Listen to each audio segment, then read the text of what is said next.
What is good, Tesla family? It's Ray J back with another video. And this one I want to talk about something very interesting that's going on. There's a lot of people talking about the stock market crash. What is my view of the stock market crash? Do I think it's going to happen? And what should you be watching for as time progresses? But before I begin into all this information, before I get into any more details, let me just mention a couple of things. Firstly, I am not a financial planner, so take nothing I say as financial advice. And then don't forget to smash the like button. It not only benefits me, it benefits the entire Tesla community as a whole. So, anyways, when it comes to Tesla on the weekly time frame, we do have a bullish looking candlestick. We have to see how well Tesla could hold above the 200 EMA at 200.54. If Tesla does hold this, there is potential for this to push a little bit higher. I do think that Tesla's going to retrace a little bit though when we open up on like Monday, because we are a little bit range bound, and that's just based off technicals alone. But even though it is kind of range bound for now, there is still some potential in it for like the later term going into like the end of the week to try to get a push. Now, being honest with everyone, as far as Tesla goes, I want to call out something very, very important. A lot of people were shorting Tesla, especially on Friday. And you'll notice that we saw about 88 million Tesla shares being shorted overall. That's the short interest of Tesla. The last time it was reported, at least.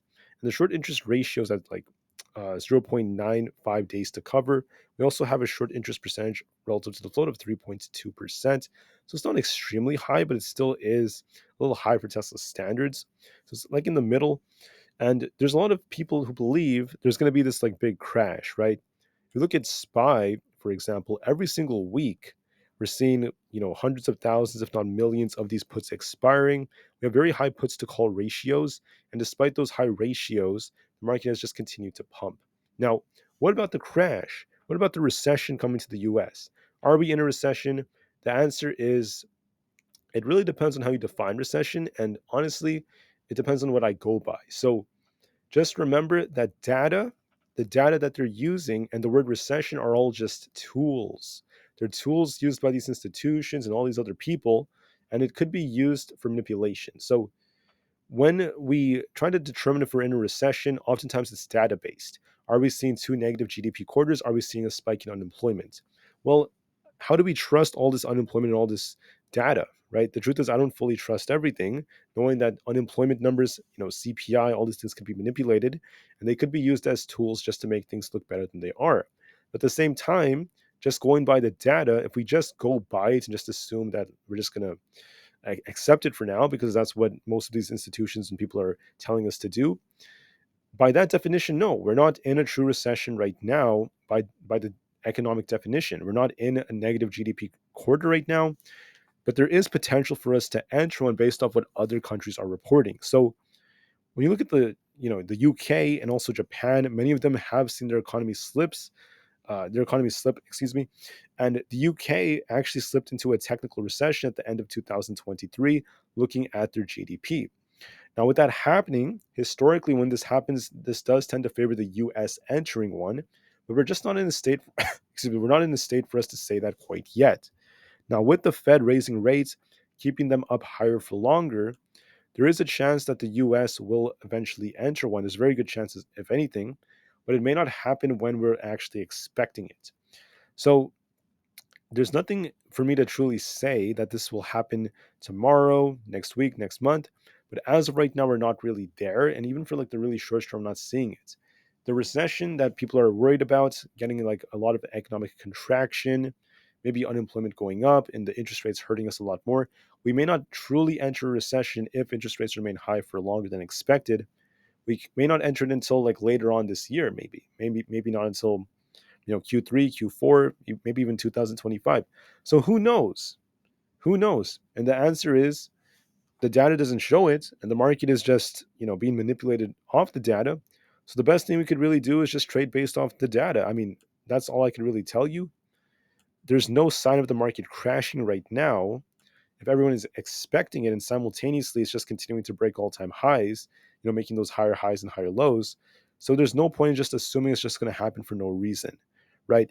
People were saying the market's going to crash when you're at 490. Then they said at 500 it's going to crash. And they said at 505, 510, right? People said that's the top. We just hit 513, broke another all-time high on SPY. If you truly want it to be a bear, you need to see this thing establish a lower high. So basically, If I want to see this thing reverse, I need to see SPY do something like this, where it kind of comes up here, starts sinking, and it breaks the low right here, possibly.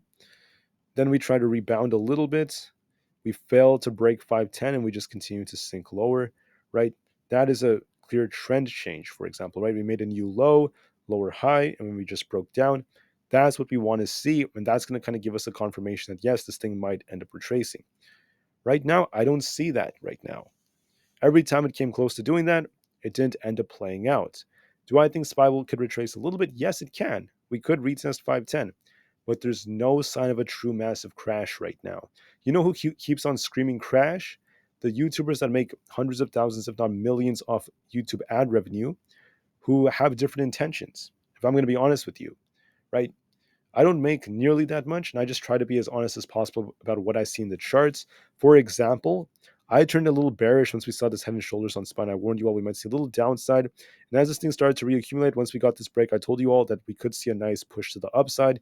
I even called SPY coming back up to 510 on Thursday. I said it should be pushing for that by Friday. And if that breaks, watch for 512. Yeah, we went up as I predicted. I am a human. I make mistakes. I'm not perfect, of course, but I'm just trying to be honest with you.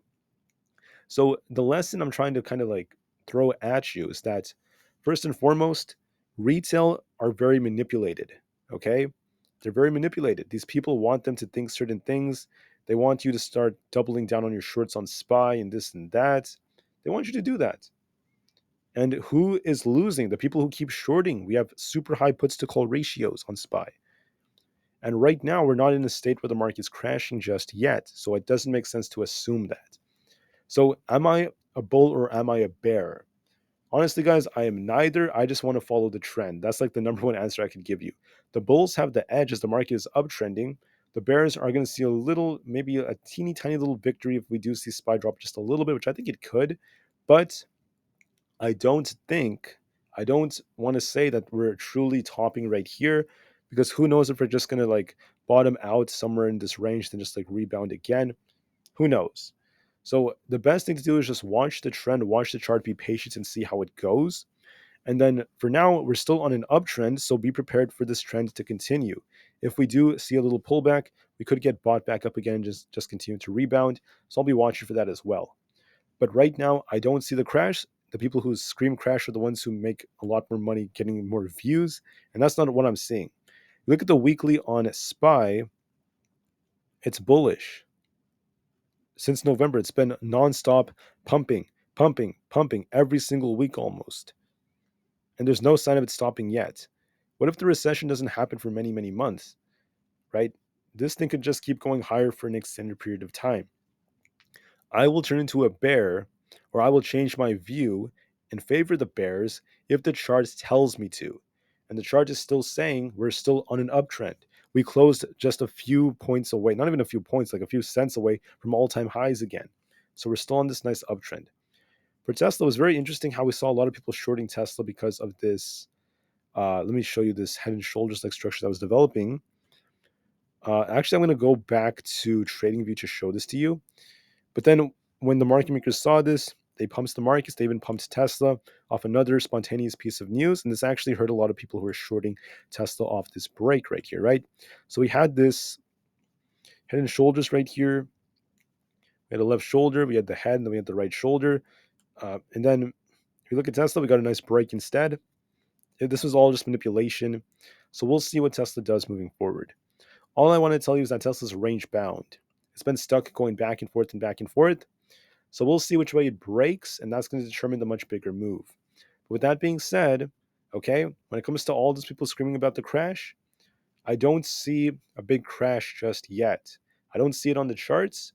The data is still looking decent for our GDP, for our unemployment numbers and stuff. It still looks decent, right? CPI has come down quite a bit since where it was before. Could it start spiking again? It sure could, but we're not seeing a massive spike yet, and we'll see if it continues during the next report in just a couple of weeks. So I'll be patient. Be patient, do what you have to do, and always follow the trend. Always look at the charts and the technicals and watch supply and demand. The crash people are talking about is not here right now. It could happen in the future, but it's not happening yet. So just blindly shorts, thinking it's going to happen, thinking you'll just become rich, it's not going to work just out of nowhere, and it's not really an efficient strategy, not financial advice. It could work one day if you short every single day. One day you're going to be right, but how much money would you have to lose to get right just one time? Just think about that. So with that being said, I like to just follow the trends, look at our little nice supply and demand, and then look at how things are looking. I find that to be a lot more efficient. I'm going to be watching to see how things go. With that being said, thank you for listening. Is excuse me, is the U.S. going to enter a recession? I think that most likely yes, but I don't think that there's a sign of it yet, according to the data, and it could be a lot more delayed. All right, that's my view of the market. That's my view of Tesla. We'll see how things go, and then just know that there isn't truly a crash right now until we see a confirmation of it, until we get a catalyst. We don't really have it quite yet. So just be patient, do what you have to do, and I'll see you guys very soon in the next one. Thank you for listening, and peace out.